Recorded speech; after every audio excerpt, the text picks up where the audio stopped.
আজকে ৪ মাসের এক অন্তঃসত্ত্বাকে বিয়ে করলাম। যদিও সে সন্তানের পিতা আমি না, কিন্তু নিয়তির এই খেলায় বিয়েটা আমাকে করতেই হলো। বিয়ের আগে যখন মেয়েটার সাথে আমার কথা হয়েছিল, তখন প্রথমেই মেয়েটা আমাকে প্রশ্ন করেছিল, আমি অন্তঃসত্ত্বা এটা জানার পরেও আপনি আমাকে বিয়ে করতে কেন রাজি হলেন? টাকার জন্য রাজি হয়েছি।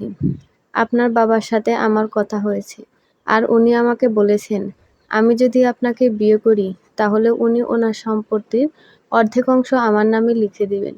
তাই এই বিয়েটা করতে আমি রাজি হয়েছি। সামান্য টাকার জন্য আপনি আমাকে বিয়ে করতে রাজি হয়ে গেলেন?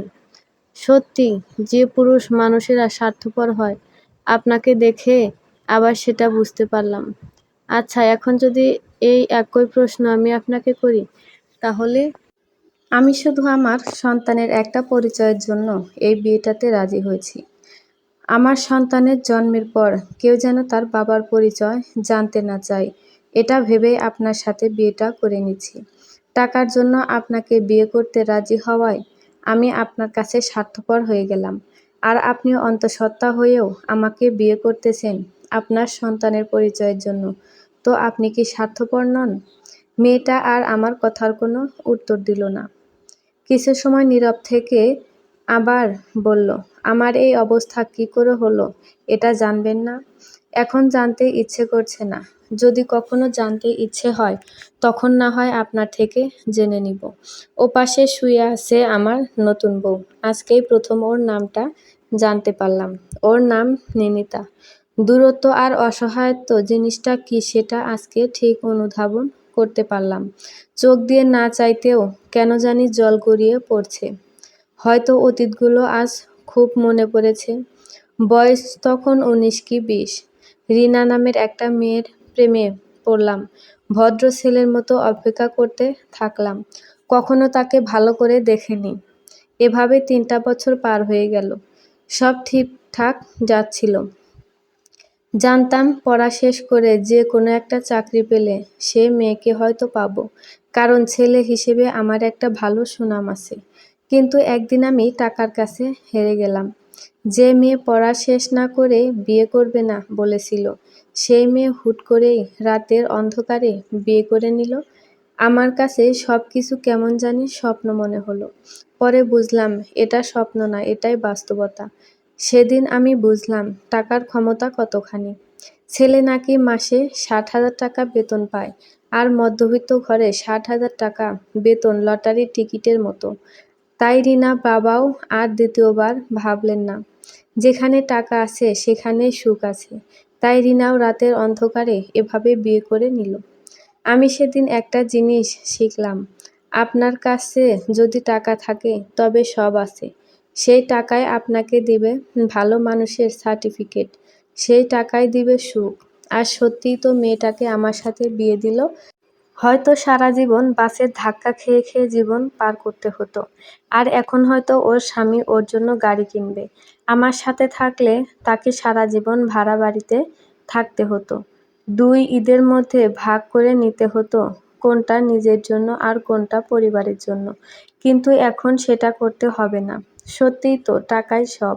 সেদিন থেকে আমি সিদ্ধান্ত নিলাম, আমিও টাকাকে বিয়ে করব। হোক সে মেয়ে কালো বা অন্ধ বা ডিভোর্সি, বড়লোকের মেয়ে হলেই হবে। ২ বছর আগে আমি এই কোম্পানিতে জয়েন করি। আমি যে কোনো দিন নিনিতাকে, কোম্পানির মালিকের মেয়ে, বিয়ে করব সেটা আমি স্বপ্নেও কখনো ভাবিনি, কারণ স্বপ্নেও কিছু সীমানা থাকা উচিত। কিন্তু কয়েকদিন আগে হঠাৎ স্যার এসে ওনার মেয়ের সম্পর্কে সব কিছু আমাকে বলল। তারপর বলল, এ বিয়ে তোমাকে করতে হবে, না হলে আমার মান সম্মান কিছুই থাকবে না। প্রয়োজনে উনি কোম্পানির ৫০% সহ ওনার সম্পত্তির অর্ধেক আমার নামে লিখে দিবে। মনে মনে ভাবলাম এই সুযোগ হয়তো হাতছাড়া করা ঠিক হবে না। আর নিনিতা দেখতেও অনেক সুন্দরী। আর বাচ্চা, ওটা ব্যাপার না, নিজের বলে চালিয়ে দিব। ব্যাস হয়ে গেল বিয়ে। কি অদ্ভুত ব্যাপার। কাবিননামাতে তারিখ ১ বছর আগে। সাক্ষী কাজী সাহেব, সবাই খুশি। আমার স্যার কাজী সাহেবকে ১,০০,০০০ টাকা দিয়ে দিল। উনি খুশি হয়ে চলে গেল।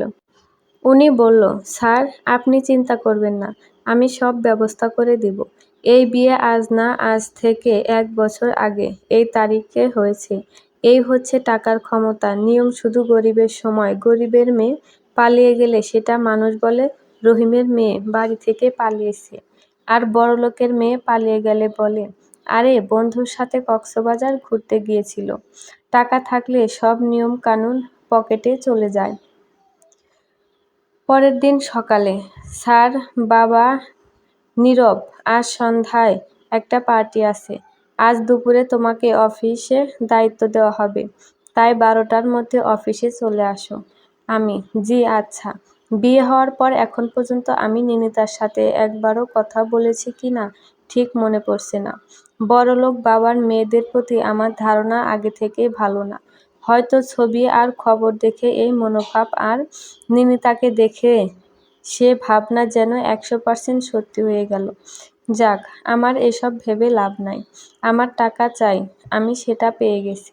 দুপুরে অফিস গেলাম, আমাকে নতুন এমডি করা হলো। আমি, একটা কথা বলবো স্যার? হ্যাঁ বলো বাবা।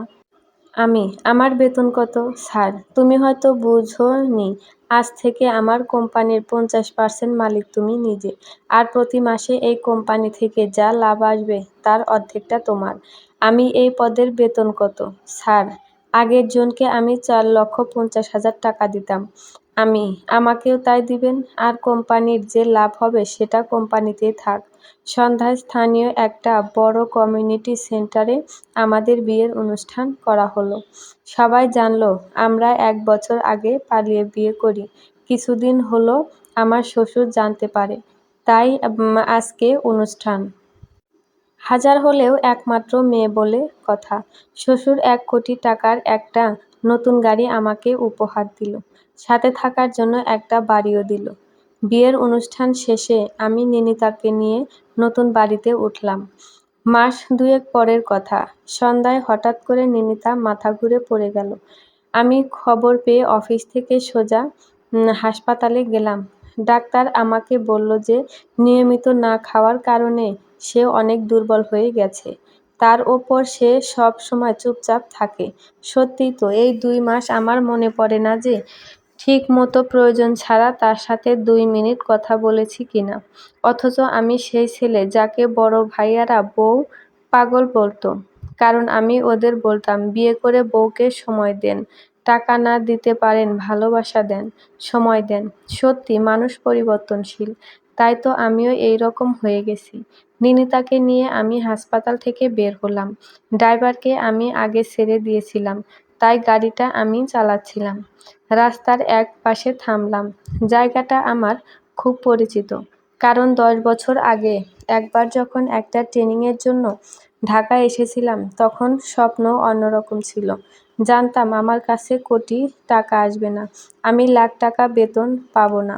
সময়ের সাথে সাথে সব কিছু আবছা হয়ে গেছে। আমি গাড়িটা থামালাম। নিনিতা, এখানে গাড়ি থামালেন কেন? আমি, নামেন। নিনিতা, কেন? আমি, এত প্রশ্ন কেন? নামেন। নিনিতা গাড়ি থেকে নামতেই ওকে বললাম, আপনি এখানে একটু দাঁড়ান, আমি আসতেছি। 5 মিনিট পর নিনিতার কাছে আসতেই নিনিতা বলল, নিনিতা, কী ব্যাপার? আপনি রেস্টুরেন্টের ভেতরে যাওয়ার পরই রেস্টুরেন্ট থেকে সব মানুষ বের হয়ে চলে যাচ্ছে কেন? আমি, আগে ভেতরে চলুন তারপর বলছি। নিনিতা, এখন বলুন সবাই এভাবে বের হয়ে গেল কেন? আমি, এই রেস্টুরেন্টের মালিককে গিয়ে বললাম, এই রেস্টুরেন্টটা 5 মিনিটের মধ্যে আমাকে খালি করে দিন। আমি আমার ওয়াইফের সাথে একান্তে এখানে কিছুটা সময় কাটাবো। নিনিতা, আপনি বলাতেই ওরা 5 মিনিটের মধ্যে পুরো রেস্টুরেন্টটা খালি করে দিল? আমি, প্রথমে না করেছিল, তারপর আমি বললাম, আমি FR গ্রুপের এমডি, রেস্টুরেন্টটা আমাকে খালি করে দিতেই হবে। আর আমি এখানে যতক্ষণ সময় কাটাবো ততক্ষণে আপনি যত টাকা বিক্রি করতেন আমি আপনাকে এর 3 গুণ টাকা বিল হিসেবে দিব। নিনিতা, তারপর কি হলো? আমি, তারপর কি হলো এটা তো আপনি নিজেই দেখলেন। নিনিতা, এসবের কি দরকার ছিল? এখানে কি এমন আছে যে ওদের এত টাকা দিতে হবে? আমি, আপনি টাকার চিন্তা করছেন, আমিও অন্য চিন্তা করছি। নিনিতা, কি? আমি 2টা স্বপ্ন পূরণ করলাম।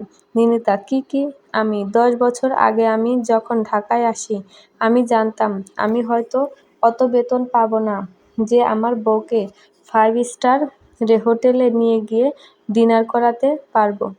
তাই তাকে অল্প টাকায় কিভাবে সুখে রাখা যায় সেই চিন্তা করতাম। কিন্তু আজ এখানে এসে আমার সেই স্বপ্নটা পূরণ করলাম। নিনিতা, আর আমি টাকা আর ক্ষমতার বলে সময়কে কিনে নিলাম। জায়গাটা অনেক শান্ত, তাই না? নিনিতা, এদিকে ওদিকে কি খুঁজছেন? আমি ওয়েটারকে বলি আমাদেরকে খাবার দিতে। নিনিতা, আমি এখন কিছু খাবো না। আপনি কিছু না খেলে যে আমার 2টা স্বপ্নের মধ্যে একটা স্বপ্ন পূরণ হবে না। নিনিতা, আজ এত মায়া হলো কিভাবে? নাকি আমি মরে যাব এই কথা শুনে এত খুশি? আমি না ভাবলাম বিয়ে যখন করেছি তখন নিজের স্বপ্নগুলো অন্তত পূরণ করে নিই। নিনিতা, দেখেন আমার শরীর এখন ভালো নাই, তাই আপনার স্বপ্ন এখন পূরণ করতে পারবো না। আর কয়েক মাস পর বাচ্চাটা হয়ে যাক, আমি সুস্থ হই, তখন আপনার সব স্বপ্ন পূরণ করব। আচ্ছা, একটা কথা প্রশ্ন করব। নিনিতা, কি বলেন? এই বাচ্চা আসলে কিভাবে? নিনিতা, মানে এই বাচ্চার বাবাকে কিভাবে আপনার সাথে তার পরিচয় হলো? সেই এখন কোথায় আছে? নিনিতা, 2 বছর আগে ছেলেটার সাথে আমার পরিচয়। ছেলেটার নাম রাফি। প্রথম তার সাথে পরিচয় হয় আমার বান্ধবীর বাসায়। সে আমার বান্ধবীর ছোট ভাইকে প্রাইভেট পড়াতো। সেই সূত্রে ওর সাথে আমার পরিচয় হয়। তারপর মাঝে মাঝে বান্ধবীর বাসায় গেলে ওর সাথে আমার কথা হতো। এভাবে 6 মাস চলার পর তার সাথে আমার রিলেশন হয়। ছেলেটা নাকি গরিব ছিল, কিন্তু অনেক মেধাবী। ঢাকা ইউনিভার্সিটিতে তখন গণিতের ওপর মাস্টার্স করছিল। আমি তাকে অনেকভাবে হেল্প করতাম। পড়াশোনা শেষ হতেই বাবাকে বলে তার চাকরির ব্যবস্থা করে দিই। তার চাকরি হয়ে যাওয়ার কিছুদিন পর সে একদিন আমাদের বাড়ি আসলো। সেদিন বাসায় কেউ ছিল না, আর রাতেও আসবে না আব্বু আম্মু। সেই দিন রাতে কি থেকে কি হয়ে গেল বুঝলাম না। আমি এসব করতে চাইনি, কিন্তু সে বলল, আমার তো এখন চাকরি হয়েই গেছে, আর কিছুদিন পরেই তোমার বাবার সাথে আমাদের বিয়ের ব্যাপারে কথা বলবো। আমি ওকে অনেক ভালোবাসতাম, তাই ওর কথা ফেলতে পারিনি সেদিন। সেই দিনের ঘটনার মাসখানেক পর একদিন রাফিকে দেখলাম একটা মেয়ের সাথে রিকশায় করে কোথায় যেন যাচ্ছে। প্রথমে ভাবলাম এটা হয়তো ওর কোনো কাজিন, কিন্তু না, পরে খোঁজ নিয়ে জানতে পারলাম ওটা ছিল রাফির বিবাহিতা বউ। 2 বছর আগে রাফি এই বিয়েটা করেছিল। এটা আমি কিছুতেই মানতে পারলাম না। আমি যার এত উপকার করলাম, যাকে এত বিশ্বাস করলাম, সে যে আমাকে এইভাবে ধোঁকা দিবে কখনো বুঝিনি। সে আমাকে একটুও ভালোবাসেনি। সে শুধু আমাকে ব্যবহার করেছে। সেটা কোনো ব্যাপার না, কিন্তু আমার এই রকম ক্ষতি করলো কেন? 2 মাস পর জানতে পারলাম যে আমি প্রেগন্যান্ট। আমি তাকে অনেকবার ফোন করলাম, কিন্তু সেই নাম্বার বন্ধ। আমার আব্বুও খোঁজ নিল। আব্বুর এক বন্ধু তার সাথে দেখা করলে সে বলে সে আমাকে ছুঁয়েও দেখেনি। এই বাচ্চার বাবা সে না, সে আমার শুধু বন্ধু ছিল, আর এখনও তাই আছে। আমি তো এই শুনে অজ্ঞান হয়ে গিয়েছিলাম। আমি আত্মহত্যাও করতে চেয়েছিলাম, কিন্তু আমি বেঁচে যাই। তখন জোর করে আপনার সাথে আমার বিয়ে দেয়। আপনিও তো শুধু আমাদের টাকা দেখে আমাকে বিয়ে করেন। আচ্ছা, একজনকে মন থেকে ভালোবাসা কি পাপ? আমার বাবার অনেক টাকা, এটা কি আমার জন্য অভিশাপ? আমি কি ভালোবাসা পাবার যোগ্য না? নিনিতাকে কিছু বলতে পারিনি, শুধু চোখ দুটো মুছলাম।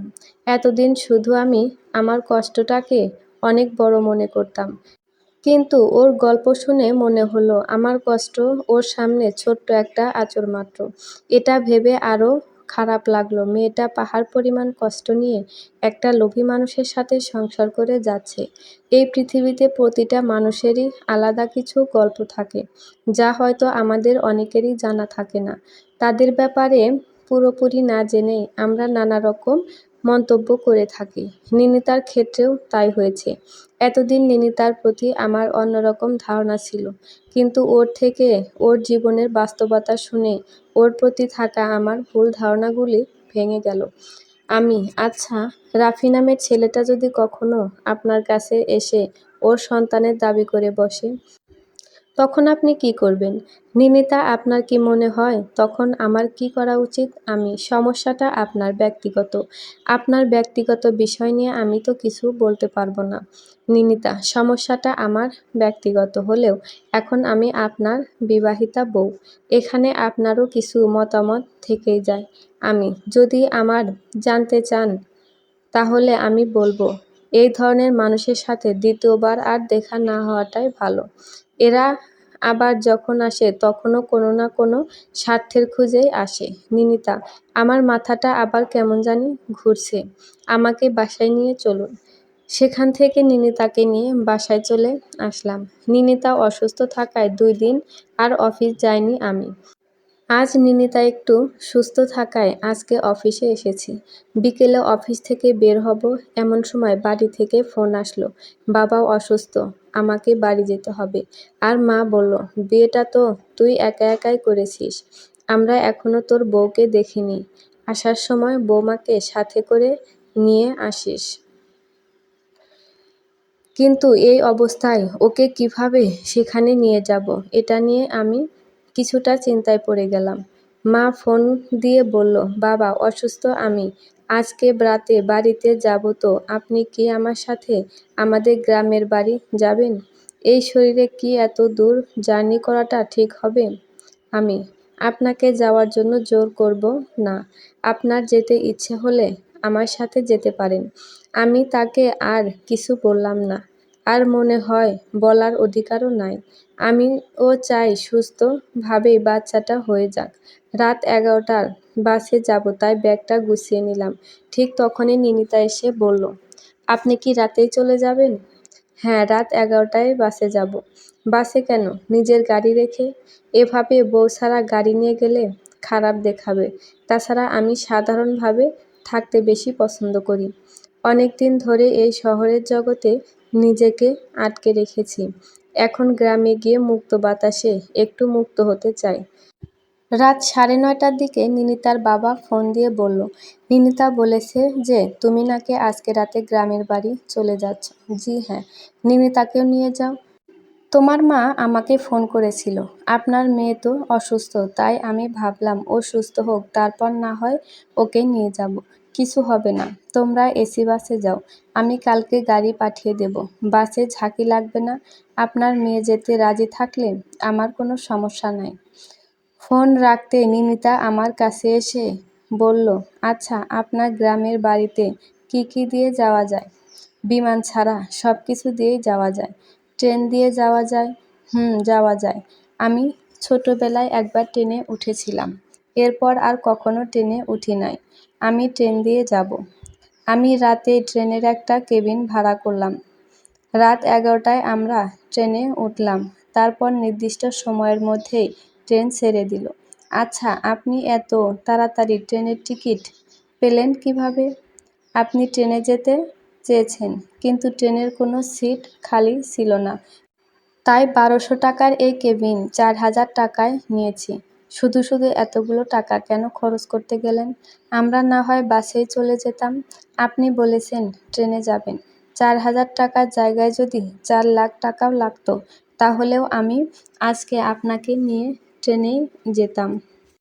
আমার কথা শুনে নিনিতা আর কিছু বলল না, শুধু আমার দিকে কিছুটা সময় তাকিয়েছিল।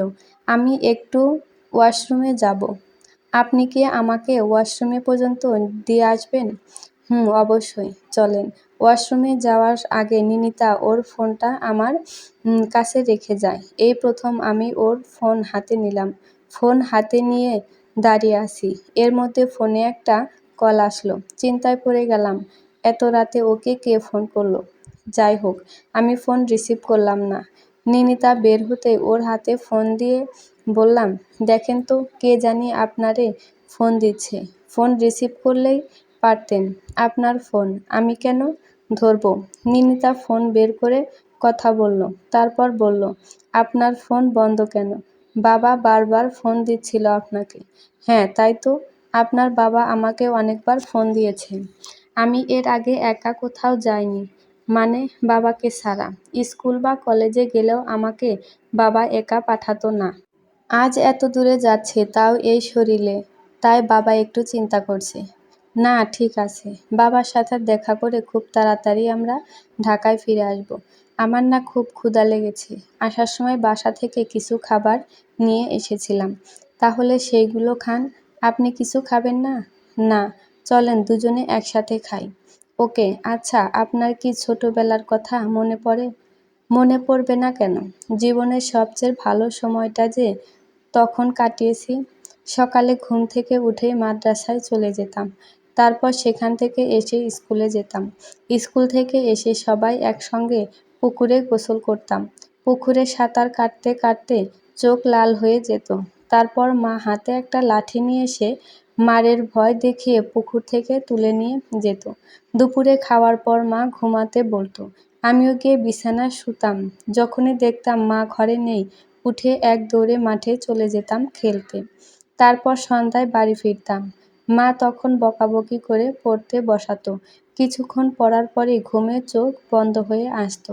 মায়ের ধমক শুনে চোখ খুলে আবার পড়তাম। একটু পরই আবার চোখ বন্ধ হয়ে যেত।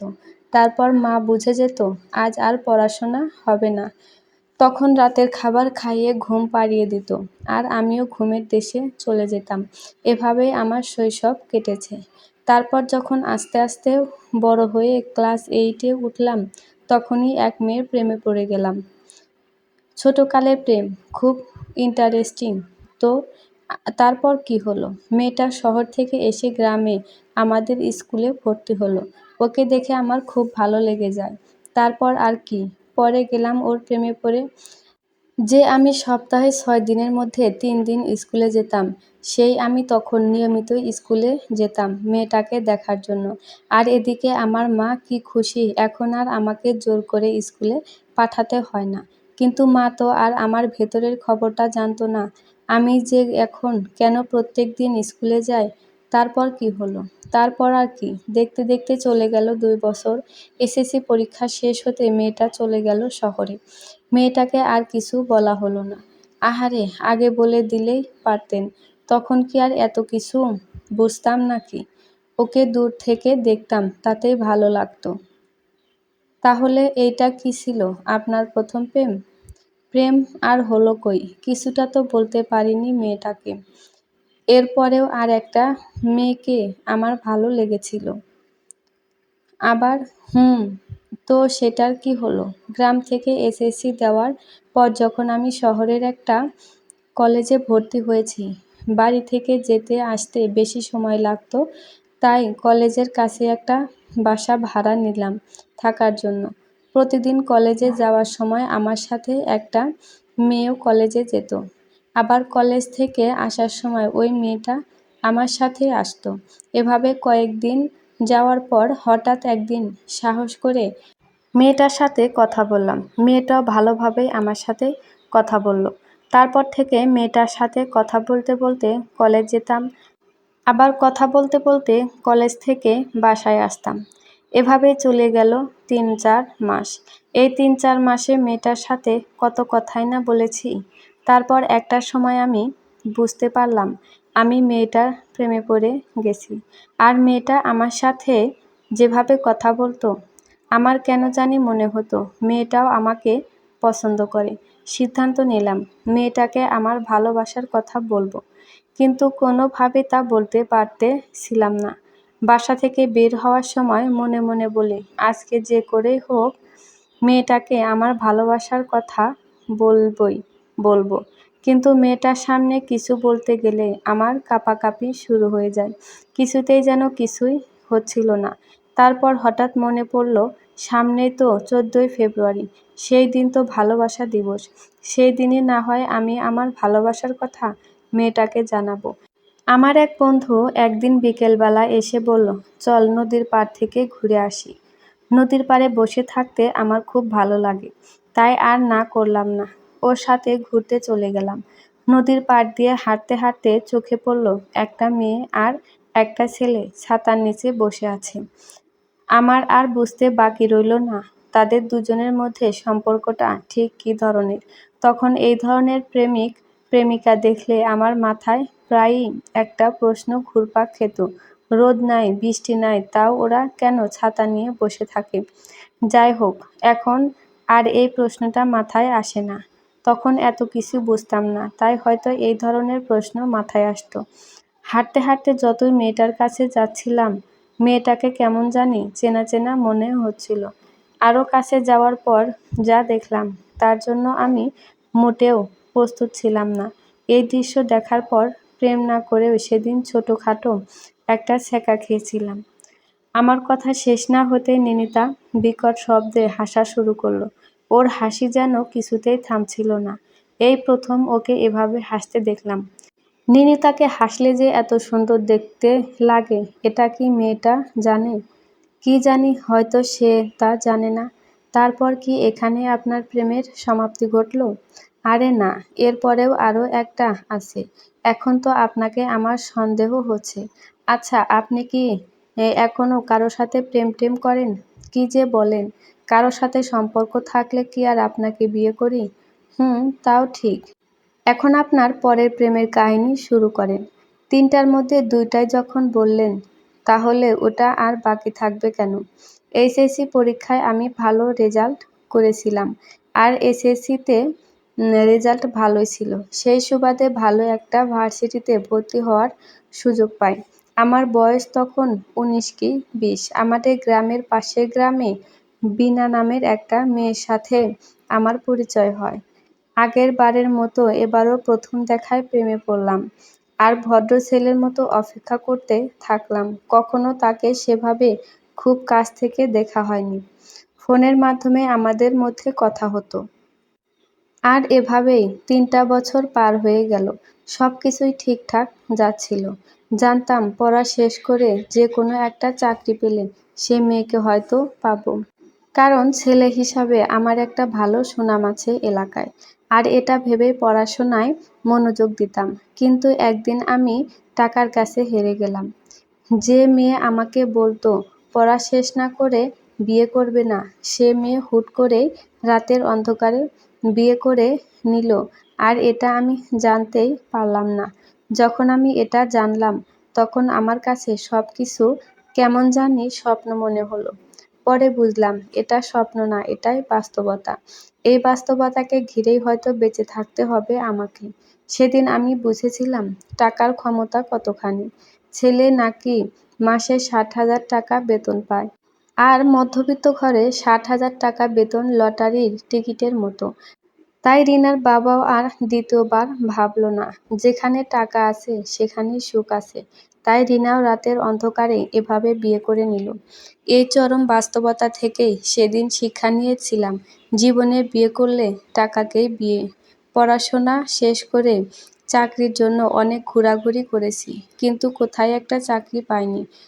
তারপর অনেক কষ্টে, সততা আর মেধার জোরে আপনাদের অফিসে চাকরিটা আমি পাই।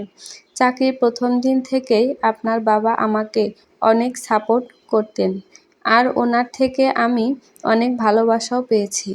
এরপর একদিন আপনার বাবা আমাকে ডেকে সব ঘটনা খুলে বললেন, আর বললেন, এই বিয়েটা তুমি না করলে আমার মান সম্মান সব শেষ হয়ে যাবে। তারপরের ঘটনা তো আপনি সবই জানেন। আপনার বলা আগের ঘটনাগুলি শুনে আমার প্রচুর হাসি পেয়েছিল, কিন্তু এবার তার উল্টোটা হলো।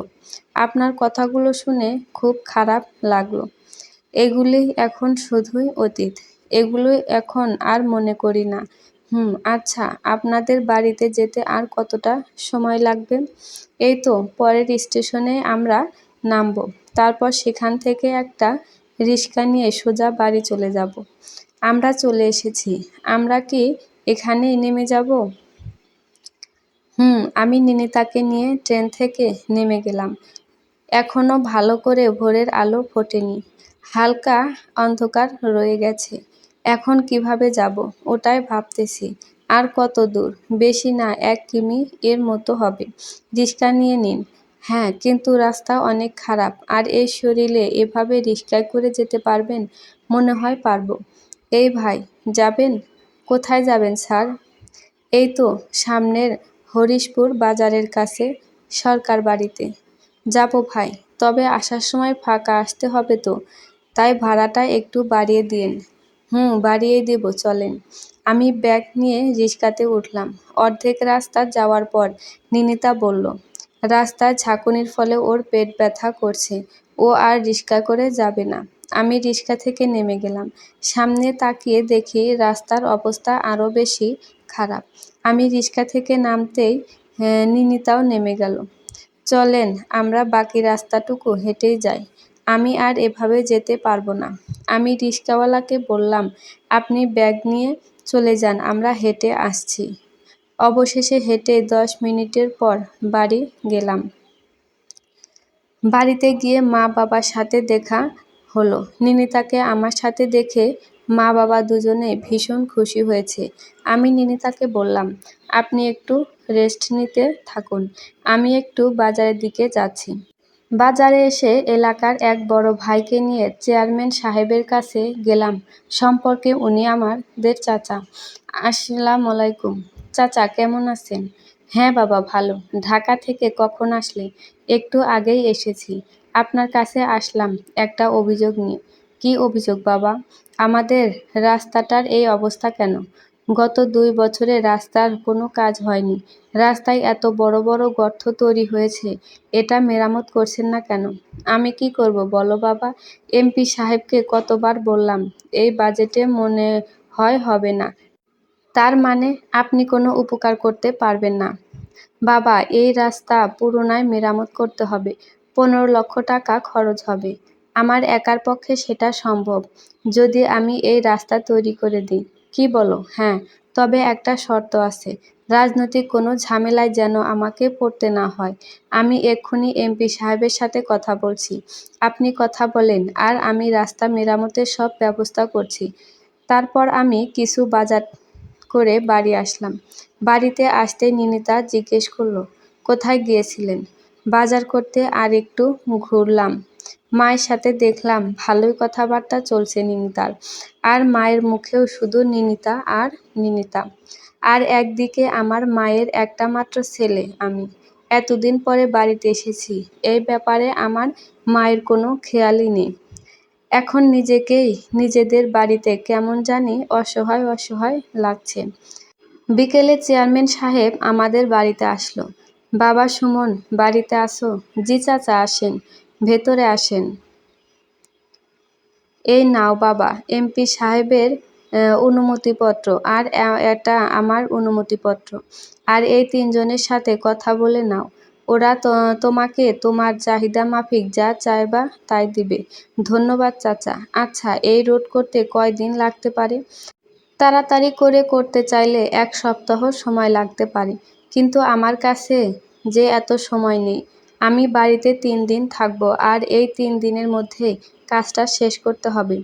বাবা, এত তাড়াতাড়ি কিভাবে সম্ভব? টাকা থাকলে চাচা সব কিছুই সম্ভব। প্রয়োজন দ্বিগুণ লোক নিয়োগ করতে হবে। তোমার যেভাবে সুবিধা হয় সেইভাবেই কাজটা করো। চেয়ারম্যান চাচা চলে গেছে, আর এদিকে আমিও কাজের অর্ডার দিয়েছি। তারা কাল থেকেই কাজ শুরু করবে, আর যেভাবেই হোক 3 দিনের মধ্যে তার কাজটা শেষ করবে বলে আমাকে জানিয়েছে। পরের দিন সকালবেলা ঘুমিয়েছিলাম। নিনিতা এসে ঘুম থেকে ডেকে বলল, বাড়িতে অনেক মানুষ এসে জড়ো হয়েছে, তারা আপনার সাথে দেখা করতে চায়। ওকে, আমি গিয়ে দেখি কারা আসছে। বাহিরে এসে দেখি আমার স্কুলের সব স্যারেরা এসেছে। আমি সব স্যারদের একসাথে দেখে একটু অবাকই হয়েছি। স্যারদের সালাম দিয়ে ভেতরের রুমে নিয়ে বসতে দিলাম। তারপর স্যারেরা বলল, আমরা শুনলাম তুমি নাকি আমাদের রাস্তাটা নতুন করে মেরামত করে দিচ্ছ। তাই আমরা সব স্যারেরা মিলে একটা আবদার নিয়ে তোমার কাছে এসেছি। আমাদের স্কুলের সামনে যে খালি জায়গাটা ছিল, সেটাই এতদিন আমরা স্কুলের মাঠ হিসেবে ব্যবহার করে এসেছি, কিন্তু এই জায়গার মালিক জায়গাটা বিক্রি করে দিবে। আমাদের স্কুলের যেহেতু নিজস্ব কোনো মাঠ নাই, তাই আমরা চাইছিলাম এই জায়গাটা স্কুলের জন্য কিনে মাঠ হিসেবে ব্যবহার করতে। এই ব্যাপারে আমার থেকে কী ধরনের সহযোগিতা চান আপনারা? আমাদের স্কুলের ফান্ডে যে টাকা আছে তা দিয়ে জায়গাটা কেনা সম্ভব না। এখন তুমি যদি আমাদের পাশ থেকে আমাদেরকে একটু সহযোগিতা করতে তাহলে আমাদের খুব উপকার হতো। জায়গাটার মূল্য কত? জায়গার মালিক বলেছে যদি স্কুল জায়গাটা নেয় সেই ক্ষেত্রে 10 লক্ষ টাকার জায়গাটা তিনি দিয়ে দেবেন। আপনার ওনার সাথে কথা বলুন। আর হ্যাঁ, 10 লক্ষ টাকার পুরো টাকাটাই আমি দিতে চাই। তুমি আমাদের অনেক উপকার করলে বাবা। আজ তাহলে আমরা আসি। আমাদের বাসায় সকালের নাস্তা করে তারপর যাবেন। অন্য একদিন এসে না হয় খেয়ে যাব। আজকে স্কুলে একটু কাজ আছে, তাই আজ যেতে হবে। স্যারেরা চলে যেতেই মা এসে বলল, তুই এখানে এসে আবার কি শুরু করলি বলতো? তেমন কিছু না, রাস্তাটা ঠিক করতেছি। আর স্কুলের জন্য জায়গা কিনে দিচ্ছি। আজকে থেকে রাস্তার কাজ শুরু হয়েছে। কাজ ভালোভাবেই হচ্ছে। দেখে মনে হচ্ছে 3 দিনের মধ্যে পুরো কাজ শেষ হয়ে যাবে। এর মধ্যে নিনিতার বাবা ফোন দিয়ে জানতে চেয়েছে আমরা কবে ঢাকায় ফিরব। ওনাকে জানিয়ে দিয়েছি কালকে বিকেলে আমরা ঢাকায় ফিরব। সন্ধ্যায় এলাকার কয়েকজন এসে বলল তারা কালকে রাস্তা উদ্বোধনের জন্য একটা অনুষ্ঠানের আয়োজন করেছে। সেখানে আমাকে আর নিনিতাকে যেতে হবে। এর মধ্যে তারা জেনে গেছে নিনিতার জন্যই রাস্তাটা মেরামত হয়েছে। তাই তারা চাচ্ছে নিনিতা কাল রাস্তা উদ্বোধন করুক। এই প্রস্তাব শুনে আমারও খুব ভালো লেগেছে। পরের দিন সকালবেলা আমরা রাস্তা উদ্বোধন করতে গেছি। নিনিতাকে দেখে মনে হচ্ছে ও আজকে অনেক খুশি। ওর হাসিমাখা মুখ দেখে আমারও খুব ভালো লাগছে। বিকেলবেলা বাড়ি থেকে বিদায় নিয়ে যখন ওই রাস্তা দিয়ে রিকশায় করে যাচ্ছিলাম তখন নিনিতা বারবার আমার দিকে তাকাচ্ছিল। ঢাকায় এসে আবার ব্যস্ততার আবরণে বন্দী হয়ে গেলাম। তবে নিনিতার সাথে আমার সম্পর্কটা আগের থেকে অনেকটাই স্বাভাবিক হয়েছে। দিনগুলি এখন ভালো যাচ্ছে। আজকে সকালে অফিসে আসার সময় দেখে আসলাম নিনিতার শরীরটা বেশি ভালো না। এই জন্য অফিসের কোনো কাজেই মন বসাতে পারছিলাম না। বিকেলের দিকে বাসায় কাজের মেয়ে ফোন দিয়ে বলল নিনিতার অবস্থা বেশি ভালো না, ওকে হাসপাতালে নিয়ে যাওয়া হচ্ছে। খবরটা শুনে আমি অফিস থেকে ছুটে চলে গেলাম হাসপাতালে। ডাক্তারদের সাথে কথা বললাম। ডাক্তার বলল নিনিতার অবস্থা আশঙ্কাজনক। এই মুহূর্তে কিছুই বলা যাচ্ছে না। আপনারা সবাই রোগীর জন্য দোয়া করেন। আমরা আমাদের সাধ্যমতো চেষ্টা করে যাচ্ছি ওনাকে সুস্থ করে তোলার জন্য। এর মধ্যে নিনিতার মা বাবাও এসে পড়েছে। নিনিতার এই অবস্থার কথা শুনে ওনারা মানসিকভাবে খুব ভেঙে পড়েছেন। রাত 10টার দিকে ডাক্তার এসে জানালো আপনাদের কন্যা সন্তান হয়েছে। আর নিনিতার জ্ঞান এখনও ফেরেনি। জ্ঞান ফিরলে আপনাদের জানানো হবে। কন্যা সন্তানের পিতা হয়েছি। এই কথাটা শোনার পর মনের মধ্যে একটা অন্যরকম অনুভূতি হলো। একবারের জন্য মনে হয়নি এটা তো আমার সন্তান না, এই সন্তানের পিতা আমি না। এদিকে নিনিতার জন্য খুব টেনশন হচ্ছে। ওর এখনো জ্ঞান ফিরছে না কেন? আল্লাহর কাছে ফরিয়াদ জানাচ্ছি, আল্লাহ তুমি আমার নিনিতাকে সুস্থ করে দাও। এর মধ্যে নার্স এসে বলে গেল আপনারা চাইলে আমাদের বাচ্চাকে দেখতে পারেন। নিনিতার মা বাবাকে বললাম চলেন আমরা বাচ্চাকে দেখে আসি। কিন্তু ওনারা এই বাচ্চাকে দেখতে যেতে আগ্রহী না। আমি ওনাদেরকে বললাম আমার কাছে তো একবারের জন্যও মনে হচ্ছে না এটা আমার মেয়ে না। আমার কাছে মনে হচ্ছে এটা আমাদেরই মেয়ে। তাহলে আপনারা কেন আমার মেয়েকে দেখবেন না? আমার কথা শুনে নিনিতার বাবা মা কেঁদে দিলেন। তারপর ওনাদের নিয়েই আমি আমার মেয়েকে দেখতে গেলাম। আমাদের মেয়েটা দেখতে একদম ওর মায়ের মতো হয়েছে। প্রথমে আমি কোলে নিলাম, তারপর নিনিতার বাবা মাও কোলে নিলেন। অবশেষে সকাল 10টায় নিনিতার জ্ঞান ফিরল। জ্ঞান ফেরার পর থেকে আমাদেরকে দেখতে চাচ্ছে। আমি আমাদের মেয়েকে কোলে নিয়ে নিনিতার সাথে দেখা করতে গেলাম। নিনিতাকে দেখে মনে হচ্ছে ও আমার কোলে বাচ্চা দেখে একটু অবাকই হয়েছে। আমি ওর কাছে গিয়ে বললাম দেখেন আমাদের মেয়ে দেখতে ঠিক আপনার মতোই হয়েছে।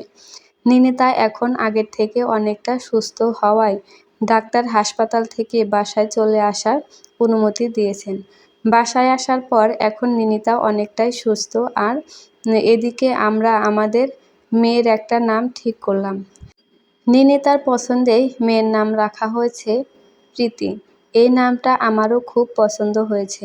আমাদের মেয়ে একটু একটু করে বড় হচ্ছে, আর মেয়ের প্রতি আমার টানটা একটু একটু করে বেড়েই যাচ্ছে। এখন আমি প্রায়ই অফিস ফাঁকি দেই আমার মেয়ের জন্য। ওর সাথে সময় কাটাতে আমার খুব ভালো লাগে। আর এদিকে নিনিতার সাথে আমার সম্পর্কটা ৮-১০টা সম্পর্কের মতো না হলেও দাগটা আপনি থেকে নেমে তুমিতে চলে এসেছে। আমি তার কাছে কখনোই স্ত্রীর অধিকার চাইনি। আমার ইচ্ছা নিনিতা যেদিন নিজ থেকে আমাকে স্ত্রীর অধিকার দিবে, সেই দিনই আমার অধিকার আমি বুঝে নিব, তার আগে নয়। প্রীতির বয়স এখন ১.৫ বছর। কয়েকদিন ধরে আমার মেয়ে আধো আধো গলায় আমাকে বাবা বাবা বলে ডাকছে। ওর মুখে বাবা ডাক শুনলে নিমিষের মধ্যে আমার জমে থাকা সব অপূর্ণতা যেন পূর্ণতা পেয়ে যায়। প্রতিদিন অফিস থেকে ফেরার পর বাকিটা সময় আমি আমার মেয়ের সাথেই কাটাই। আমাদের বাবা মেয়ের খুনসুটি দেখে নিনিতা মুগ্ধ হয়ে তাকিয়ে থাকে। নিনিতা আমার থেকে হয়তো কখনো এতটা প্রত্যাশাই করেনি, আর তাই হয়তো এভাবে তাকিয়ে থাকে। দিনগুলি যেন আমাদের খুব ভালোই যাচ্ছিল। কিন্তু এর মধ্যে আবার নতুন করে একটা সমস্যা দেখা দিল। অফিসের একটা কাজে ১৫ দিনের জন্য দেশের বাহিরে গিয়েছিলাম। সেখান থেকে ফেরার পর থেকেই নিনিতাকে আমার কাছে একটু অন্যরকম লাগছিল। প্রয়োজনের বেশি কথা বলে না, আর সারাক্ষণ কেমন জানি চুপচাপ থাকে। অনেকবার নিনিতাকে জিজ্ঞেস করেছি কি হয়েছে, কিন্তু ও আমাকে কিছুই বলছে না। এখন কি করব আমি কিছুই ভেবে পাচ্ছিলাম না। আমি বাহিরে যাওয়ার আগে বাসায় নিনিতা, আমাদের মেয়ে প্রীতি আর সাথে কাজের মেয়ে শিমলাকে রেখে গিয়েছিলাম। বাহিরে যাওয়ার আগে সবকিছুই তো ঠিকঠাক ছিল। তাহলে এর মধ্যে কি এমন হলো যার জন্য নিনিতার এত পরিবর্তন? মাথায় কিছুই আছে। হঠাৎ মনে হলো শিমলাকে জিজ্ঞেস করে দেখি তো ও কিছু জানে কিনা। শিমলা, একটু এদিকে আয় তো।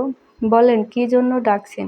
আচ্ছা, আমি বিদেশে যাওয়ার পর কি এখানে কোনো সমস্যা হয়েছিল? এই ব্যাপারে তুই কিছু জানিস? আমার কথা শুনে শিমলা কেমন জানি চুপ হয়ে গেল, কোনো কথা বলছে না। কি হলো, কিছু বলছিস না যে? আপনি চলে যাওয়ার ২ দিন পর বাসায় একটা লোক আসছিল, আর ওনার সাথে ম্যাডামের অনেক ঝগড়া হয়েছিল সেদিন। কে আসছিল, আর ঝগড়াই বা হয়েছিল কেন? আমি তো ওনারে চিনি না, আর কোনোদিন ওনারে দেখিও নাই এই বাসায় আসতে। সেদিনই ওনারে প্রথম দেখলাম। আর কি নিয়ে ঝগড়া হয়েছিল সেটা আমি সঠিকভাবে কইতে পারুম না, তয় আমার মনে হয় আমাদের প্রীতি মামুনির নিয়ে কিছুই একটা কথা হচ্ছিল দুজনের মধ্যে। কি কথা হচ্ছিল, কিছু মনে আছে তোর? আমার মনে হয় ওই লোকটা আমাদের প্রীতি মামুনিরে নিয়ে যেতে আইছিল। শিমলার কথা শুনে আমি খুব চিন্তায় পড়ে গেলাম। কে আসছিল সেদিন, আর আমাদের মেয়েকে নিতে চায় কেন? এসব প্রশ্নের কোনো উত্তর আমি খুঁজে পাচ্ছিলাম না। আর এদিকে নিনিতাও আমাকে কিছুই বলছে না। উত্তর না জানা হাজারো প্রশ্ন আমার মাথায় ঘুরপাক খাচ্ছিল তখন। রাতে শুয়ে আছি, কিন্তু কিছুতেই ঘুম আসছিল না। নিনিতার দিকে তাকালাম, ওকে দেখে মনে হলো সেও এখনো ঘুমায়নি। এর মধ্যেই নিনিতার ফোনটা বেজে উঠল। নিনিতা ফোন নিয়ে বারান্দায় চলে গেল, সাথে আমিও গেলাম ওর পেছন পেছন। নিনিতা বারান্দায় দাঁড়িয়ে কথা বলছিল। ওর সব কথা আমি শুনতে পেলেও অপর প্রান্ত থেকে কি বলছিল এটা আমি শুনতে পাইনি। তবে নিনিতার কথা শুনে যা মনে হলো, কেউ একজন আমাদের মেয়েকে নিয়ে যেতে চায়, কিন্তু সেটাকে, এটা কিছুতেই খুঁজে পাচ্ছিলাম না। ফোনে কথা বলা শেষ হতেই নিনিতার কান্নার আওয়াজ আমার কানে ভেসে আসলো।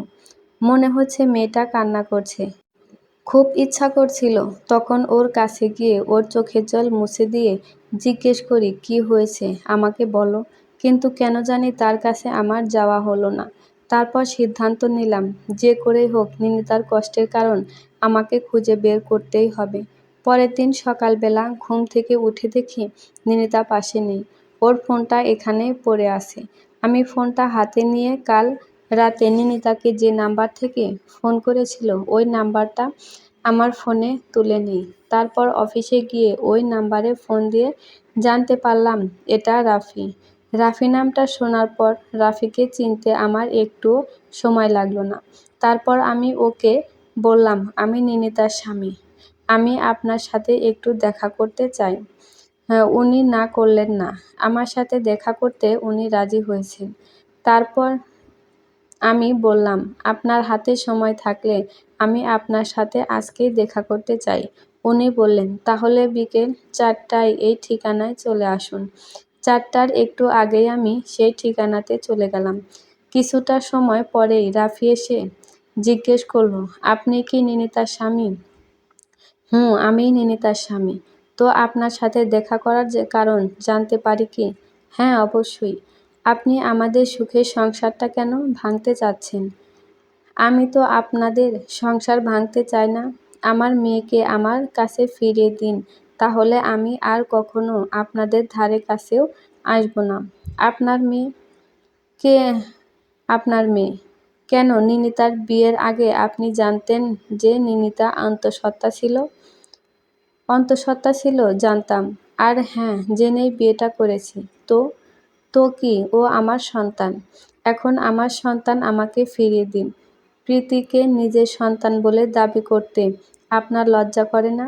মেয়েটা যখন অসহায় অবস্থায় আপনার কাছে গিয়েছিল, তখন আপনি ওকে বলেছেন আপনি নাকি ওকে স্পর্শই করেননি। তাহলে এখন কিসের ভিত্তিতে প্রীতিকে নিজের সন্তান দাবি করছেন? তখন এটা বলা ছাড়া আমার কিছুই করার ছিল না। বাহ, ভালো বলেছেন। নিজে বিবাহিত হওয়া সত্ত্বেও একটা মেয়ের সাথে সম্পর্কে জড়িয়ে পড়লেন, আর মেয়েটার সাথে শারীরিক সম্পর্কও স্থাপন করলেন। আর এখন আসছেন ওই সম্পর্কের ফসল নিতে।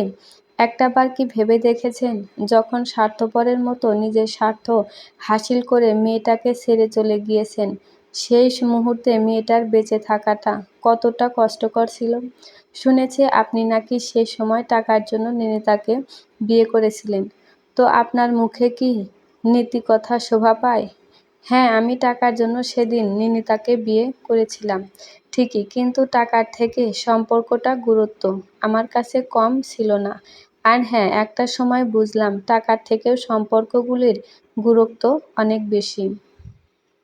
আপনি একটা মেয়েকে মাঝ নদীতে ফেলে চলে গিয়েছেন, কিন্তু আমি সেখান থেকে মেয়েটাকে তীরে এনে একটা নতুন জীবন দিয়েছি। আর আপনি আবার মেয়েটাকে নদীতে ফেলে দিতে চাইছেন? কি করব বলেন? বিয়ে 6 বছর হতে চলল, কিন্তু এখনো আমি সন্তানের মুখ দেখতে পারিনি। একটা সন্তানের জন্য কত জায়গাতেই না গিয়েছি, কিন্তু একটা সন্তানের মুখ আর দেখা হলো না। সেদিন যখন রাস্তায় নিনিতার কোলে বাচ্চাটাকে দেখার পর খোঁজ নিয়ে জানতে পারলাম নিনিতা বাচ্চাটাকে নষ্ট করেনি, আর ওই বাচ্চাটাই আমার। তখন আর নিজেকে ধরে রাখতে পারলাম না। বুকটা হাহা করে উঠল। ছুটে চলে গেলাম নিনিতার কাছে, যাতে আমার সন্তান আমাকে ফিরিয়ে দেয়। কিন্তু আজ বুঝলাম এই সন্তান শুধু আমি জন্মই দিয়েছি। এই সন্তানের বাবা হওয়ার কোনো যোগ্যতাই আমার নেই। আর কোনোদিন সেই যোগ্যতা আমার হবেও না। এই সন্তানের যোগ্য পিতা আপনি।